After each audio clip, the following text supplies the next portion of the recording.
Okay, so we've had Winnie the Pooh, Blood and Honey, Cocaine Bear, Five Nights at Freddy's. Now we have Imaginary, and very shortly we are getting Winnie the Pooh, Blood and Honey 2.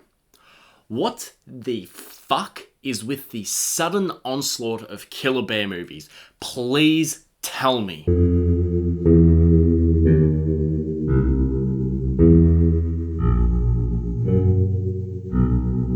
What is going on, everyone, and welcome to my review of Imaginary. Now, every year there is at least one movie where you see the poster and get an idea of what it's about, either through like a quick plot synopsis or something like that, and you're like, yep, no, my ass is in the seat. Don't show me any trailers, I don't want to read any reviews. Imaginary is that movie for me. Now, that might sound a little bit strange, but at the end of the day, when you see a little teddy bear sitting with blood covered in front of it, and it appears as though a little teddy bear, like about this big, is the one that is causing havoc, I'm like, look, I'm there. When Jessica moves back into her childhood home with her family, her younger stepdaughter Alice develops an eerie attachment to a stuffed bear named Chauncey that she finds in the basement. Alice starts playing games with Chauncey that begin playful and become extremely sinister. As Alice's behaviour becomes more and more concerning, Jessica intervenes, only to realise that Chauncey is much more than the stuffed toy bear that she believed him to be. So that's all I really want to give you as far as the synopsis goes. I've heard a lot of people compare this movie to other films, but I think that kind of is in like the film's kind of to the film's detriment if you're comparing it to a bunch of other films, because right off the bat, let me just say this is not a great movie. Even at points I was thinking, yeah, no, this is pretty bad. But as you go along, and without knowing where the story goes, it gets really fun. And let's just talk about it in the most spoiler-free fashion that I can. So that plot synopsis kind of only really sets up the beginning of the film, like, you know, the first 20 to 25 minutes max. Everything past then is just new and around the corner, basically. But my god, I will be lying if I said that by about the halfway point, I was thinking, okay, this is a film about a stuffed teddy bear, an evil stuffed teddy bear that I'm really enjoying. So the first and main positive that I have for this film, and like seriously, like I'll be surprised if I'm not hearing a lot of buzz about this, is Piper Braun's performance as Alice. She's probably like maybe a 5-year-old girl, 6-year-old girl maximum. And she is so good in this film. I was blown away by her acting range and her capabilities. She can give little snarls. She delivers lines in kind of a bit of a smart-ass little kid way, but also a very defiant and earnest kid in a way. Like very much, you know, my imaginary friend is real. And it's not like, you know, her trying to challenge someone to break her facade. It's basically her just saying, my imaginary friend is real. There's no debate about that. But then there's one scene in the film, let's just say, when Chauncey is on a couch and she's talking to Chauncey. She's acting opposite a stuffed bear. And my god, like seriously my god, she's brilliant. I don't think a lot of people realize how hard it is to act against inanimate objects. Like seriously, she has to like be shocked by what he's saying. She has to display emotion. She has to respond perfectly. It's really impressive, and I was just blown away by her in this film. There is nothing in this film that she doesn't do brilliantly, and she's absolutely the high point of the film.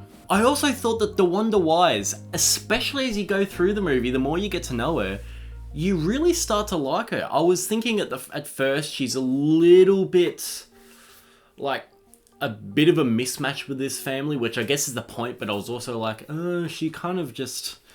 She feels too foreign to these people. It's just a little bit... Her personality clashes too much. It's almost like this... the dad would have never, married her. It's just a little bit like there's a bit of a disconnect. But as you go through, she really shows her hand and her acting capabilities. And DeWanda Wise and Piper Braun, both of them, deliver phenomenal performances. Like, seriously, phenomenal performances. And she, again, does the acting against a stuffed bear, which is pretty incredible. But I decided to go with Piper Braun first because, she's a fucking kid. Both of these two do brilliantly, and I think that they both deserve a lot of praise for this film. I think that Chauncey the Stuffed Bear himself, without talking about the way he progresses or whatever happens, I would just say that for a stuffed bear, just like a plain old bear, he has a lot of personality. There are parts when almost some points I can't tell whether it's digital effects or if it's just the tone of the film, but you can almost see him getting eyebrows and just going, which I think was pretty funny. There's some parts, just the very dead, vague, but also painfully clear facial expressions are hilarious. And that's the thing, this film does know what it is. It's not trying to be overly scary at all.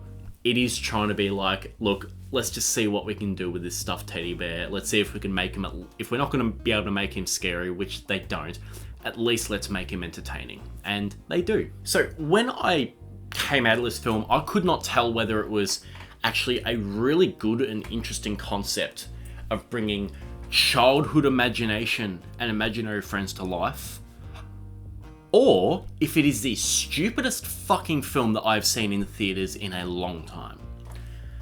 And I've come to the conclusion that it's the former. It is a really, really fun film about bringing childhood imagination to life, because the way I think of it, childhood imagination and imaginary friends just in general, it's fucking stupid. You're friends with something that isn't there, you've given them a name, you've given them a personality. It's just, as an adult, it is nonsensical bullshit. And that's exactly what this film is. It is a bunch of crazy visuals with a concept that is stretched to its absolute limit, at least in my opinion. I don't know what else they would have done, because I was watching this and I'm like, yep, this is a evil teddy bear movie. And oh my fuck. Jesus. So I think the stupidity of the film works in its favour, because childhood imagination and imaginary friends and imagining that a teddy bear is alive and has a conscience, it's silly. It is. But the film has that sense of humour about it to know that it's silly. And just the facial expressions of Chauncey, it all works. It's self-aware. I also think that as far as the film being like a horror film, it's not particularly scary. And I try not to go off of films that legitimately scare me, because there's not a lot of films that I ever watch where I'm like, this is actually kind of freaking me out right now. This is, as I said, it's a stuffed teddy bear. It's a sinister stuffed teddy bear. It can't really be scary. But there are scenes when you see something in the background, like, it's in a dark room, you see something in the background down a hallway, you're like, oh, and your eyes kind of like dart to it, but there's no music cue to actually like divert your attention. It's just kind of, you're just watching things happen and you see it and you're like, ooh, that's kind of strange. Which I appreciated that it was able to be subtle enough to actually at least attempt to be able to craft some scares, and I really, really like that. I think that Betty Buckley was terrific in this film as well for the small role that she had. She's always one of those actresses that when she appears in a genre flick, she very much like chews up the scenery without ever taking the attention off of what's actually at hand. Like in Carrie, she was fantastic. The Happening, dreadful film. She was very unhinged and very fun to watch in that film. And in Imaginary, she is great again, and I really, really enjoy when she appears in one of these flicks. And last, but most certainly not least, on a visual front, this film is wacky, it is weird, it does more than you would expect. There is definitely some imagery in here that's... It's not like gruesome imagery or anything like that, but it is stuff that will stick with you. It'll make you think. And again, that idea of childhood imagination, complete nonsense actually coming to life in front of you. And what if childhood imagination wasn't imagination? I really, really like it. I think it's a really, really unique concept, and I think visually they do a brilliant job with it. And I don't think we're going to get a sequel to this, but if we do, bring it on. I mean, really, this is a really fun time. Now moving on to the stuff that didn't work, and let me just say this will not be a home run for many people, myself included. As much as I really did enjoy this, there is a lot of problems. For starters, the character, the husband of Jessica, whose name I can't remember. I saw this film about 5 hours ago now, and it's just gone in one ear and out the other. He is a nothing character, nothing interesting about him at all. And the character of Taylor, whose name I do remember, while she does get enough development to be satisfying as a whole, it's not paced very well. It's kind of just like all the development comes in one chunk of the film, and then the rest of it she's just a complete fucking bitch. And then she's kind of like has the development, which does make her eventually like a character that feels fully well-rounded, but for the majority of the runtime, she is just there. And this film is a complete mess. I can't even try and break it down into the 3-act structure, because it's not so much 3 acts as it is 3 completely different movies. And I'm not gonna say anything like any more than that, but I was like, the first 30 minutes of this, I'm like, okay, look, you're trying your hardest to make a teddy bear scary, and it's just kind of like more relying on the humor than being actually scary, which is fine. And then you keep going, and it gets better, and changes a bit, and becomes more of kind of like a balanced tonal film between the horror and the comedy, rather than more of a pretty serious first act. And then it just goes into something completely different, which I really do like. But it's just, the film doesn't feel complete, in a sense that it doesn't feel like everything reached its full potential. It feels like there was unfinished business here, there was unfinished business here, and there was unfinished business here. It was just kind of like, 3 chunks that were just stretched together with no through line. While in the end, the film, it did work for me. If you haven't been able to tell, I do really like this film.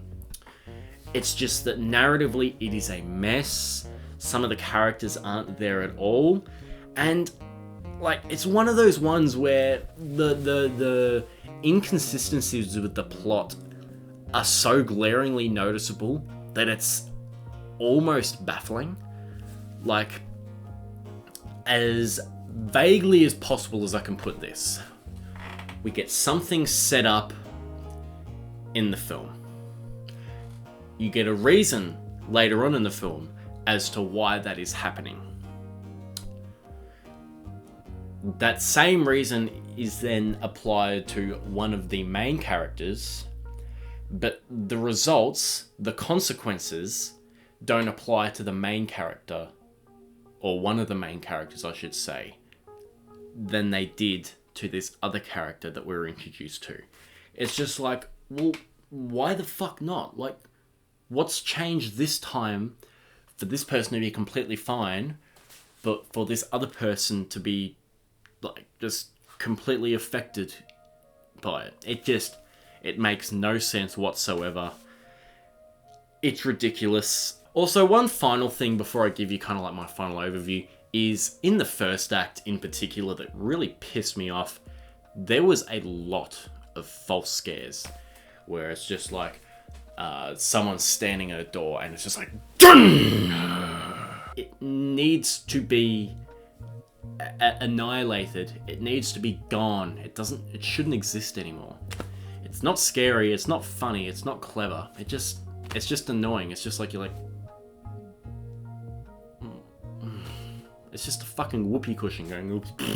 But overall, as much as this film has many, many problems, and I don't know how this is going to play with audiences or critics, I haven't seen any reviews whatsoever of this film. I have no idea what anyone's going to think of it. This came out a day before it did in the United States, so there's absolutely zero reviews on the tomato meter.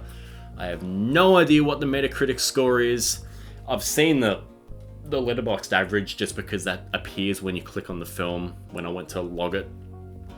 But that's only got about 500 ratings at the moment, probably less. So I have no idea how this film's going to play. All that I know is that I had a damn good time with it.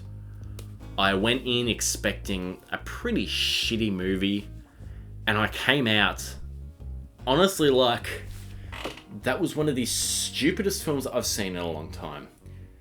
But it knew exactly that. And it went for it. It's like, yep, I know what I am. I'm going to run with it and have a good time with it. Deliver some half-decent scares. Deliver some great visuals, some great performances and character arcs. While a lot of the characters were left to the side and the plot doesn't really make any sense at all and there are some false scares, I can ignore that to a degree, but the false scares and the bad writing with the characters in particular, I can't really ignore. But the plot being stupid, I can kind of ignore just because it is like meant to be like a child's imagination coming to life, so it's obviously not going to be all consistent and whatnot. So I can forgive this film's shortcomings for just being a really good, really entertaining, and really, really crazy ride at the pictures. The PG-13 rating once again shows that just because something is PG-13, it doesn't mean that it's going to be a shit film. It's not an excellent film. Okay, look, I'm getting excited. I've only had 7 drinks tonight. It's not an excellent film. It's a film that I highly enjoyed and would recommend to people who are fans of kind of like B movies and can take a PG-13 rating. I had a really good time, and as I said, I don't know how it's going to play with people. All I know is that I really liked it. I'm going to give Imaginary 3.5 stars. Guys, thanks for watching my review of Imaginary. Please just give this movie a go. I mean, worst that's going to happen is that you're not going to like it, but like, you know, just you don't need to see it in theaters. If you want to wait till streaming, do it, but I think it's pretty fun. So, yeah. Anyway, I'll see you all later. Bye.